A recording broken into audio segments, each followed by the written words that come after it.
So kasalukuyan po ngayon naghahanda mga idol si Team Su sa kanilang magaganap na laban ni Errol Spence Jr. sa darating na July 25 sa bansang Australia.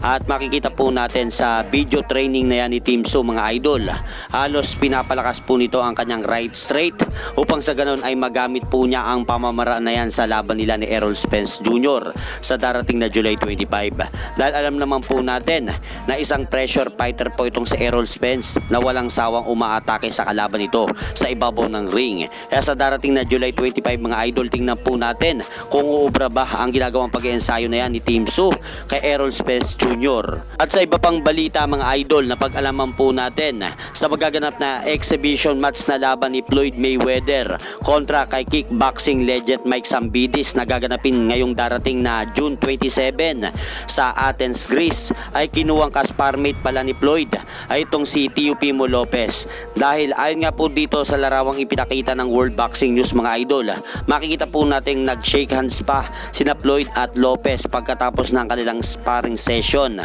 At matapos naman po ang naging madugong laban kahapon mga idol nila Fabio Wardley at Daniel Dubois sa Manchester, England, kung saan nabasag pa nga po ang ilong ni Fabio Wardley sa kalagitnaan ng laban nila ni Daniel Dubois.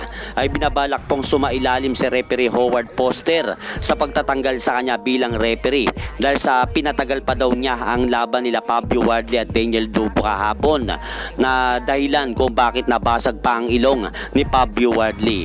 Dahil kung maaga lang daw itinigil ni referee Howard Foster ang laban, hindi sana humantong sa broken nose injury ang natamo ni Fabio Wardley. At hanggang dito na lang po muna ang aking update sa mga ganapan sa mundo ng boxing. At syempre mga idol, huwag nyo rin pong kalimutan, pakisuportahan nyo naman po muna ang ating munting channel. Maraming salamat po.